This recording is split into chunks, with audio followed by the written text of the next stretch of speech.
खुलुमबाय स्टुडिय'आव दं आं किलिकां ब्रह्म चिरांनि खुंग्रिङाव फोजोंदों काति बिहुनि 115 जरा आलारि बाथि बे 115 जरा आलारि बाथिखौ फोजोंजेनो मन्त्रि उरखावगोरा ब्रह्मआ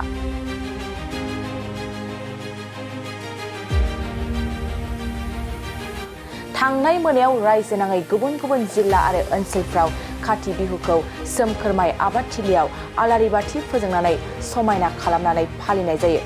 बेजों लोब्बा लाखिनानै थांनाय मोनायाव चिरां जिल्लानि सिङाव थानाय खुंग्रिं दक्षिणगाव गामिनि माइ आबादथिलियावबो काति बिहुनि 115 जरा आलारि बाथि फोजोंनाय हाबाफारि लानाय जायो।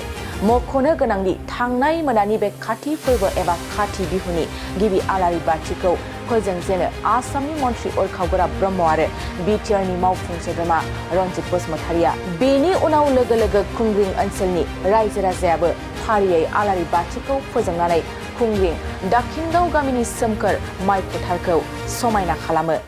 गासा सावनाय फोरबो आरो आबादारिफ्रा बे खाथि गासाखौ सावो बिसेसके जोंनि समाजनि आइजोफ्रा आर'ज गाबो खाथि गासा सावनानै जोंनि आबादा मोजां जाथों आरो खैफोद आफोदनिफ्राय रैखाथि मोनथों। खारन आबादारि जाथि आबादखौ रैखा खालामनो हायोबानो न'खरा जौगायो। गासै आसामाव दिनै बेखौ फालिदों। आसाम सरकारा मोनसे थांखिनि गेजेरजों मोनफ्रोमबो जिल्लायाव आबाद बिफानखौ बे हाबाफारिखौ फालिनो थाखाय बिथोन होदों। दिनै निस्सय चिराङावबो फालिदों सरकारि भाबै। आङो सापागुरियाव कृषि बिफाननिफ्राय बा आबाद बिफाननिफ्राय फालिनाय हाबाफारियाव थानानै फैदों।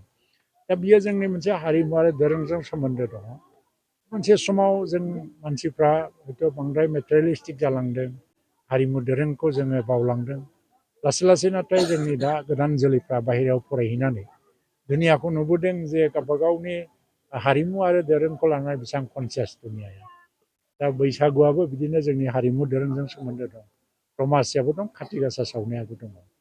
बेनिखायनो दिनै बे हाबाफारियाव बाहागो लाफैनायफोरनो आंनिफ्राय आं साबायखर जासियो आरो लोगोसे आसामाव थानाय एबा भारतबर्षआव थानाय जोंनि बर' मानसियानो जा एबा गुबुन गुबुन हारियानो जा बयनोबो दिनै बे फोरबोनि मुङाव आंनि गोसो गोरबोनिफ्राय आं गाहाम हामलायनाय जासियो। लोगोसेयैनो दिनैनि बे खाथि गासा सावनाय फोरबोनि दिनावनो गोथार सानाव जोंनि बिटिसि ओनसोलनि मोनसेल' एयारपर्ट रुपसि एयारपर्टनिफ्राय एलायन्स एयारलाइन्सआ एर'प्लेन सार्भिसखौ रिजिउम खालामफिनदों आरो बे बोसोरसे धरि माने बन्द' जानानै दं। आगोलाव फ्लाइबिग मोनसे एर'प्लेना सालायोमोन, नाथाय बे गोबां खारनाव बन्द' जानानै दा एलायन्स एयारलाइन्सआ बेखौ सालायनो थांखि लाबाय। बे एयार इन्डियानिनो मोनसे सिस्टार अर्गेनाइजेसन आरो भारत सरकारनि मोनसे एयारलाइन्स। बे हिसाबै बियो आरो बन्द' जानायनि बाथ्रा गैलिया। दिनै आङो फ्राय थांनानै ओरैबायदि मोजां मोनबोदों। आंखौ एयारपर्टनि इनचार्जआ बाहायबो बाथि सावहोदों शुभारम्भ खालामनायनि। आरो दिनैनि प्रथम दिनावनो जे बाहाय जि फ्लाइट फैयो बे 72 सिट केपासिटिनिल'। प्राय 65 जनसो पेसेन्जार बाहाय जमा जानानै दंमोन रुपसिनिफ्राय कलकातायाव थांगोन आरो बाहाय पेसेन्जारनि आंखाल गैया। जोबोद मोजां खौरां बियो। बेनिखाय दिनैनि बे गोथार सानखौ आं जेब्लायबो गोसोआव लाखिसिगोन। रुपसि एयारपर्टआ मोनसे जि केटेगरिनि बे केटेगरियाव थारमाने माखासे फेसिलिटिफ्रा गैया, जेरै नाइट लेन्डिं आरो रानवेया गुसुं जायो। रानवे गुसुं जायोबा गिदिर एर'प्लेना बारनो हाया। बे मोनसे प्रसेस सोलिबाय थादों डिपार्टमेन्टनिफ्राय आरो एयारपर्ट अथरिटि अफ इन्डियाबो सार्भे खालामबाय थादों जे रानवेखौ फोलावनो हायो नामा।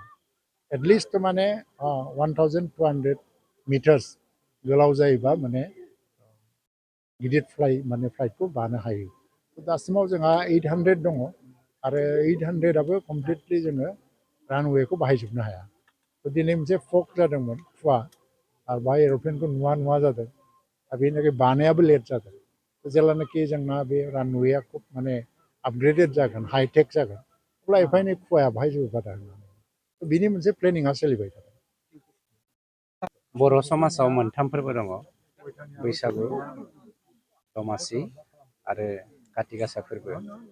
बे मोनथाम फोरबोनि दिनै काति गासा सावनाय फोरबो। काति गासा सावनाय फोरबोआ बर' हारिनि जोनोमजोंनो फैफानाय मोनसे फोरबो। आबाद हुनायनि सिगां जेब्ला जोंना माइआ ओंखारगोन, एम्फौ एनलाया जेन जोंनि आबादखौ धंस' खालामनो हाया, बे एम्फौ एनलाया फैनानै जोंनि बे आलारि बाथि सावनाय खाथि गासा सावनायावहाय जोबस्रांफैयो। जोंनि जा आबादखौ बिनस्थ' खालामनो नागिरनाय जोंनि गाज्रि माबाफोर आत्माफोर बेफोरो जों जानगारलाङो बेनि थाखायनो बे फोरबोखौ बानायनाय जायो। खोब गोजोननाय मोन्दों जोङो दिनै बेयाव सेन्ट्रेलि इउपिपिएल दोलोनि जानानै आरो आसाम गभमेन्टनि जोंनि केबिनेट मन्त्रि मानब गेदेर बिदा गेदेर बिजय ब्रह्म बिथांनि बाहागो लाफानायजों लोगोसे जों बेवहाय हाबाफारिखौ खुंनो मोनदों। इसोरा जों बर' हारिखौ आसिरबाद गोनां मुलुगा जोनोम जानायनि बेसेबांबा दिफारेन्स थादोंब्लाबो जों बर' हारिया जे बेसेबां हाजार बोसोरनिफ्रायनो जोनोम जाबोदों रायजो जाबोदों आरो बे फोरबोखौ फालिबोबाय थादों। दिनैनि जोंनि बे 21st सेन्सुरिनि बर' सेंग्रा सिख्लाफ्राबो जे बेखौ बावगाराखै बे जोंनि थाखाय गौरबनि बाथ्रा। सार आथिखालनि आबादारिफोरखौ जोङो अर्गेनिक हासार होनानै आबाद मावनायखौ नोंथांनि जा सोंथि बेयो खोब मोजां सोंथि। दिनै बांसिन जोंनि समाजनि गेजेराव जे केन्सारा सोदांदों बा गोसारदों बे केन्सार गोसारनायनि गुबै जाहोनानो जों अर्गानिकनिफ्राय जानगारबोदों। मोनसे समाव जोङो माइखौ मिलाव सौवामोन, बाक्सा माइ जायोमोन, रन्दै बरहा माइ ओंखाम जों जायोमोन, फिथाइ सामथाइखौ जोङो गावनो मावनानै जायोमोन अर्गेनिक भाबै। जोंनि आबादफ्रा 100% अर्गानिकमोन, खिन्थु दिनैनि दिनाव अर्गेनिक होननाय बेसादखौ जों मोननो गैलिया। नाथाय मोनसे खोब गोनां बाथ्राया जादों बर'फ्रा अर्गानिक होननाय बेसादनि सायाव खोब कनसियास जाबोदों। गतिके नोंथांमोननि मिडियानि गेजेरजों अर्गानिक गावनि न'आवनो जा दखरसे हा दङ बेवहायनो मैगं थाइगं बानलु बायदिसिखौ मावनानै जोङो जेन मालाय गावनि आथिङाव